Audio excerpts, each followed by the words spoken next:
The man from Dallas. I didn't think much of it when the package arrived. Just a plain brown envelope with no return address left on the floor of my apartment building's lobby. My name was written on the front in shaky, almost frantic handwriting, David Cole, but no postage stamp, no indication of where it came from. I took it upstairs, tossed it on the kitchen table, and left it there while I made coffee. It wasn't until later that night, when the silence of my apartment felt too heavy, that I decided to open it. Inside the envelope was a reel-to-reel tape. Old worn, the metal reels slightly rusted. A small yellowed note was folded around it, the edges torn and brittle. Listen carefully, that was it. No signature, no explanation. Just those 2 words. I hesitated. The rational part of me thought it was probably a prank, maybe some junk picked up from a flea market. But there was something about that handwriting, the way the ink was smudged, like whoever wrote it had been shaking. I dug out my dad's old tape player from the back of the closet, wiped off the dust, and threaded the tape through the reels. I sat on the floor, pressed play, and listened. At first it was just static, then a series of clicks, followed by a male voice, calm and professional. Unit 1, position secure. Copy that. Unit 2 in place. The motorcade is approaching Elm Street. I froze. I'd heard those words before. It was the Dallas Police radio communications from November 22nd, 1963, the day Kennedy was shot. The chatter continued, cops reporting their positions, coordinating the security detail. But then, about 3 minutes in, something changed.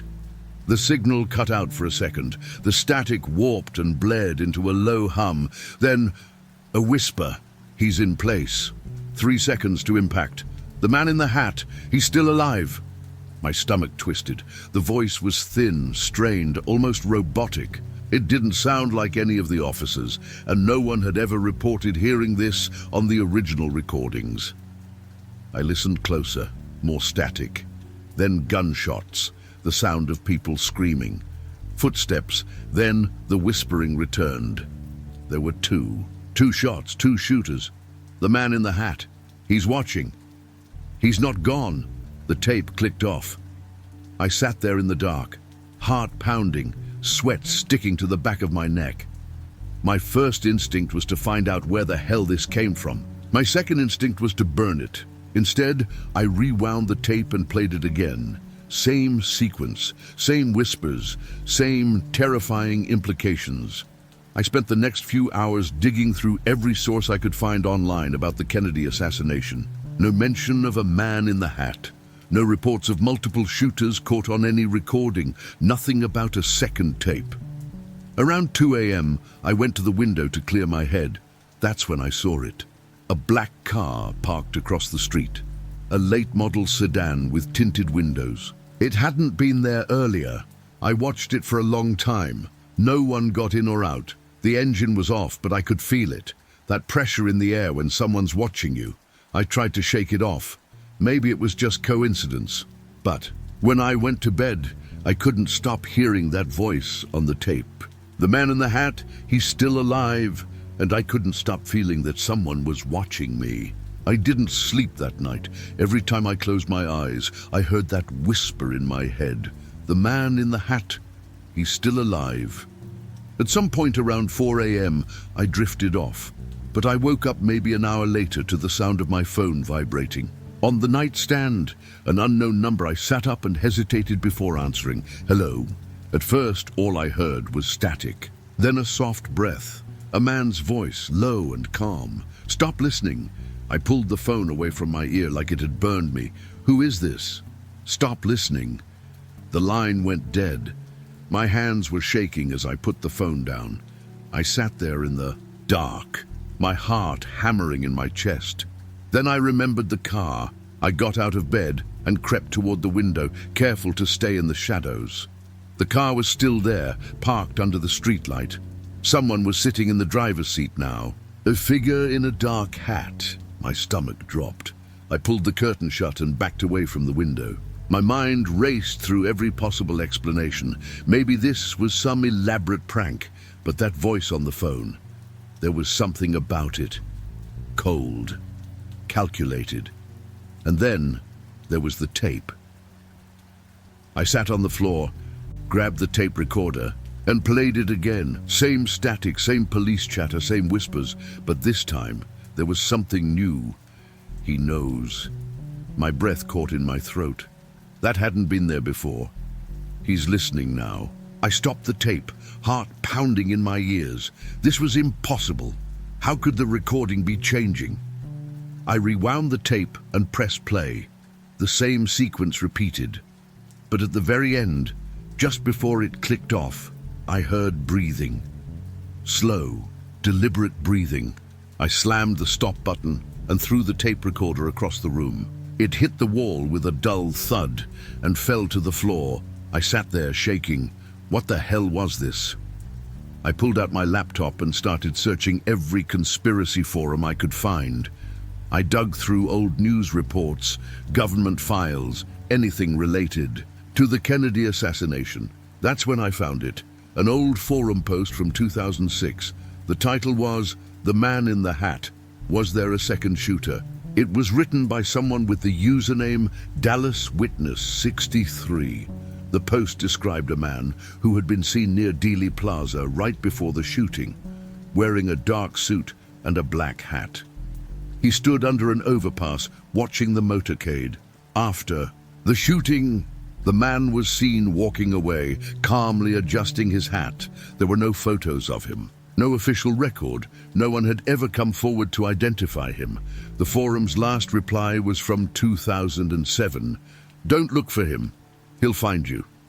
My mouth went dry. I clicked on the author's profile, but it was deleted.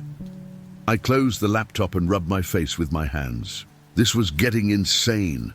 A knock at the door made me jump. It was almost 3 a.m. No one ever came to my door this late. I stood up and approached the door slowly. Through the peephole, I saw a man standing there.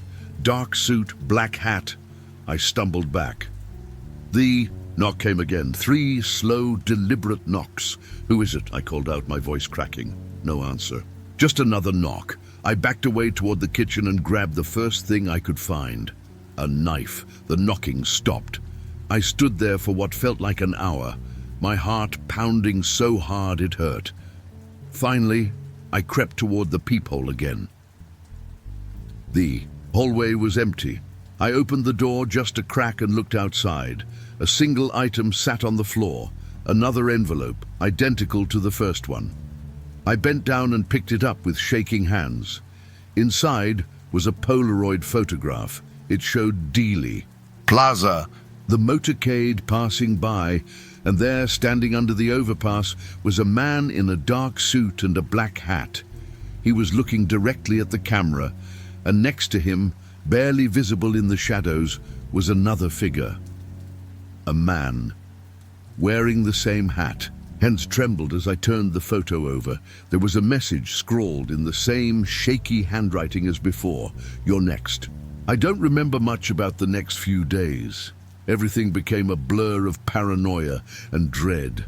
I couldn't get that photo out of my mind, the man in the hat staring directly at me from the shadows of Dealey Plaza.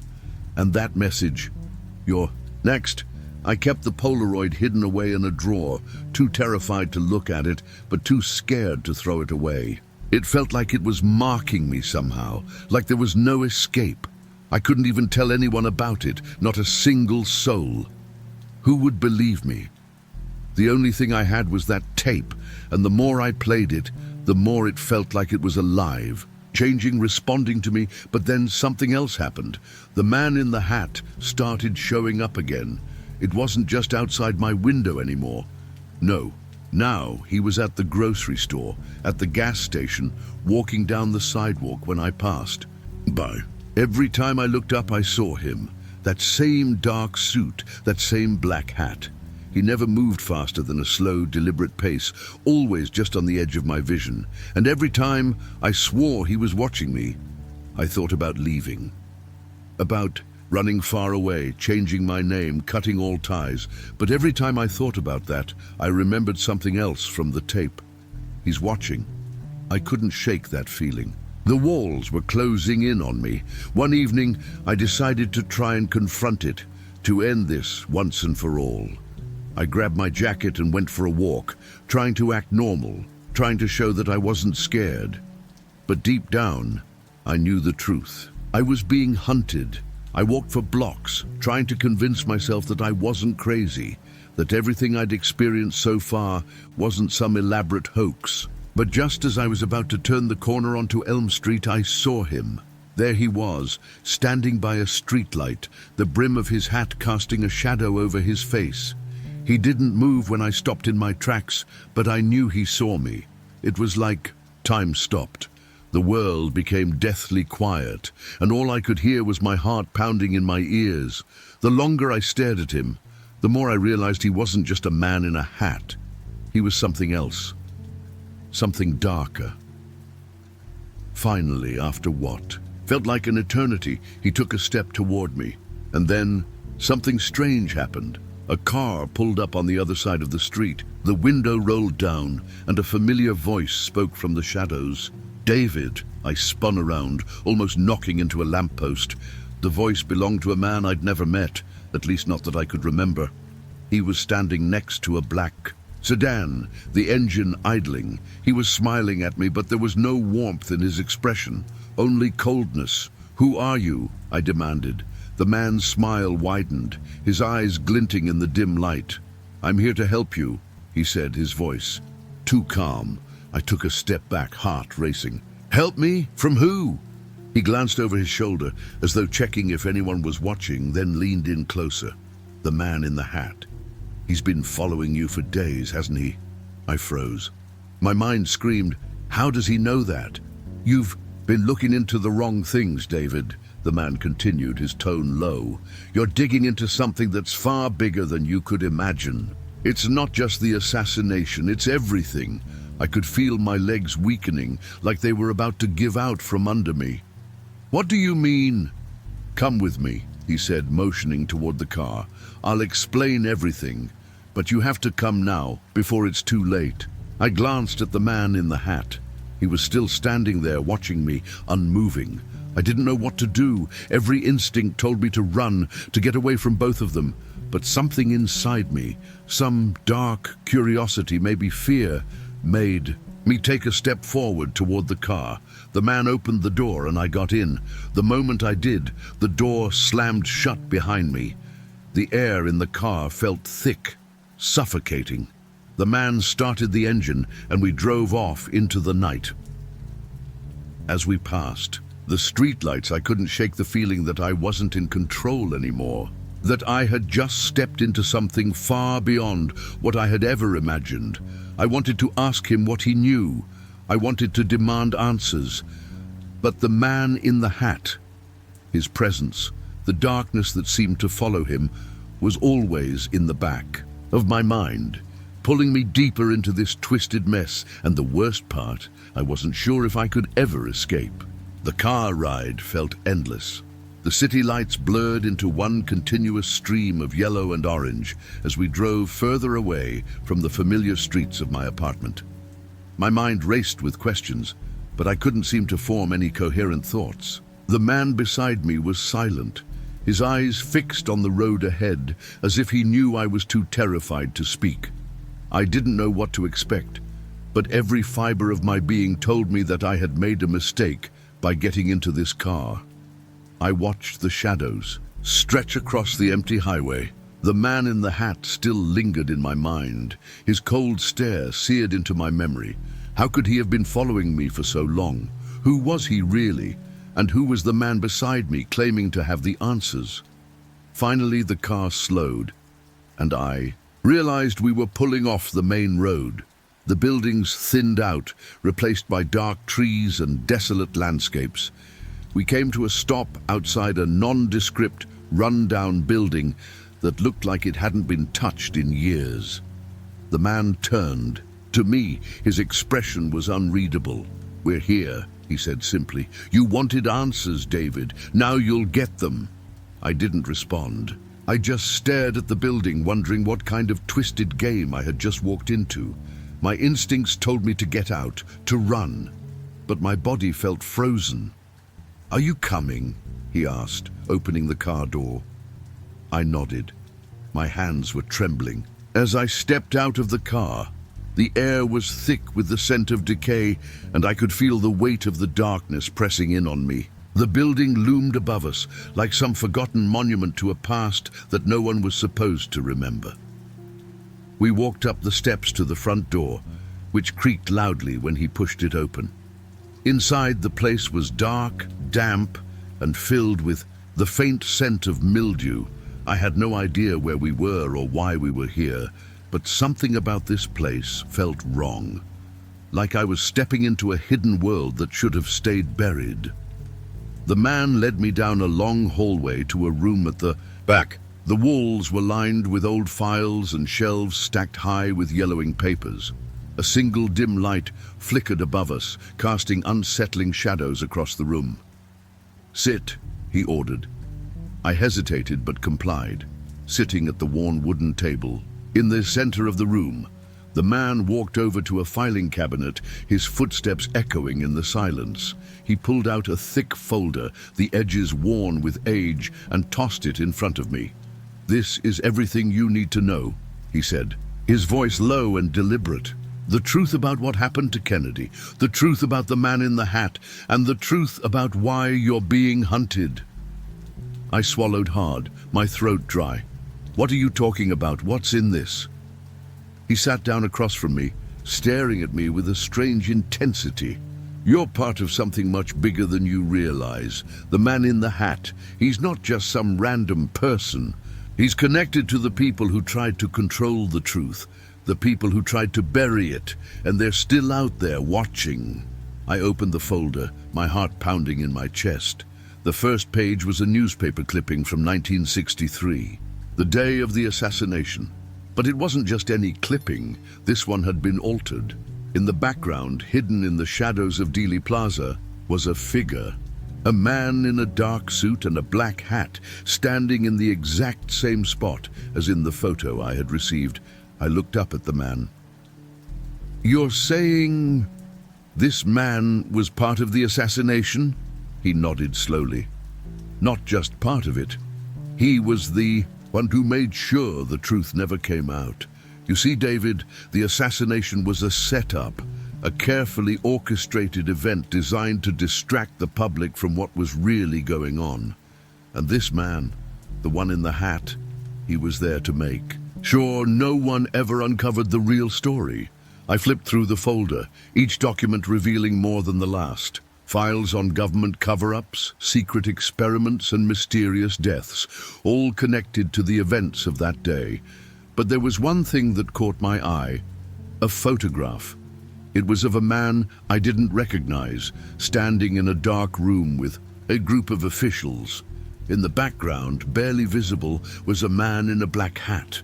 He was standing just behind the others, watching. "The government knew," I whispered, feeling the weight of the truth crash down on me. "They knew everything, and they've been hiding it ever since." The man in the suit leaned forward, his eyes locking onto mine. "Yes, and you're starting to understand, aren't you? You've uncovered the thread, David. But now the people who want to keep this quiet are coming for you." A cold shiver ran down my spine. The walls suddenly felt too close, the air too thick. I knew now that I had gotten in way over my head. And the man in the hat wasn't the only thing I had to fear. "I'm not safe, am I?" I whispered. "No," the man said softly. "Not anymore." And just like that, I realized how deep I was in. This wasn't just a conspiracy. It was a web of... The night felt heavier than ever as I left that place. The air was thick with something I couldn't quite put my finger on. Fear, maybe, or a kind of suffocating dread that wrapped itself around my chest. I couldn't even say goodbye to the man in the suit. He was gone before I even had the chance. I sat in my car, the engine idling, staring blankly at the road ahead. The folder on the passenger seat felt like a weight I couldn't escape. I could still hear his voice echoing in my mind, that cold, almost detached tone as he explained the vast, tangled conspiracy I had unwittingly uncovered. I didn't know. What to do with it all? It felt too much, too dangerous. I knew what I had to do. I had to tell someone. But who would believe me? Who could I trust? My mind raced, remembering the man in the hat, how he'd been so close to the assassination. His face obscured in every photograph, but always there, watching, waiting. Was he still out there? Was he still tracking me? I hadn't even realized I was driving until I found myself on the outskirts of the city, miles away from my apartment. The streets were desolate, lit only by the occasional street lamp.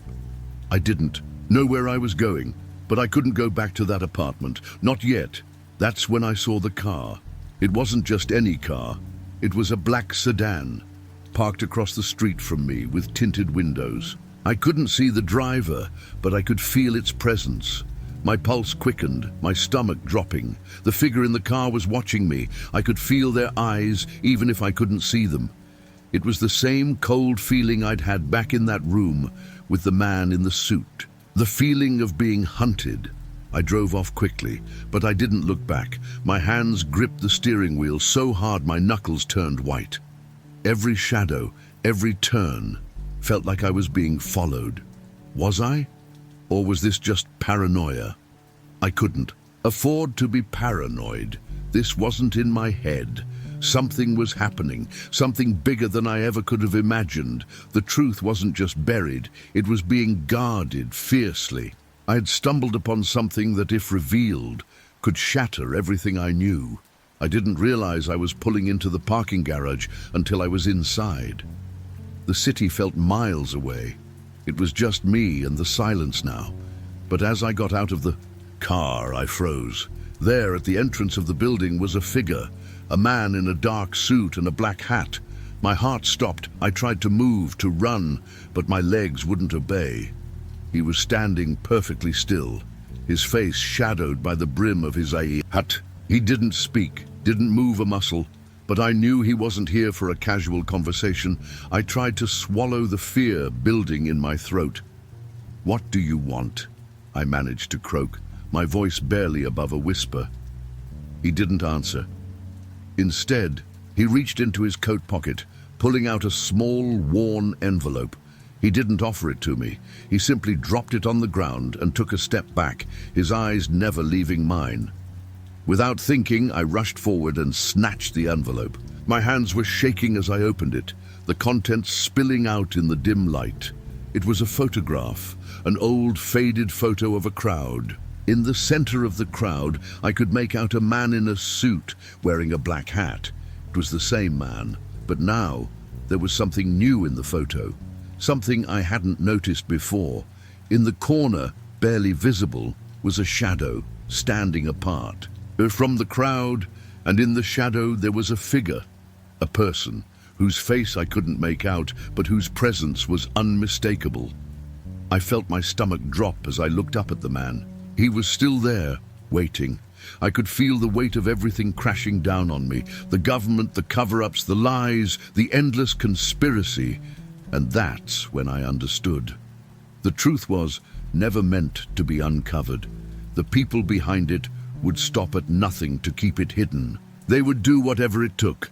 But now I had a choice. I could give up, walk away, and try to forget everything, or I could keep digging, keep searching for the truth, no matter the cost. Because the truth was out there, and it was far more dangerous than I could ever have imagined. The man in the suit took one last look at me before turning away, disappearing into the darkness. I stood there for what felt like an eternity, my mind racing, my heart pounding. I had no idea who he was or who he worked for, but one thing was certain: I wasn't safe, and neither was anyone else. As I walked back to my car, the weight of the envelope in my hand, I knew that my life had just changed forever. The truth I had uncovered would never let me go. The real question was, would I survive long enough to tell it?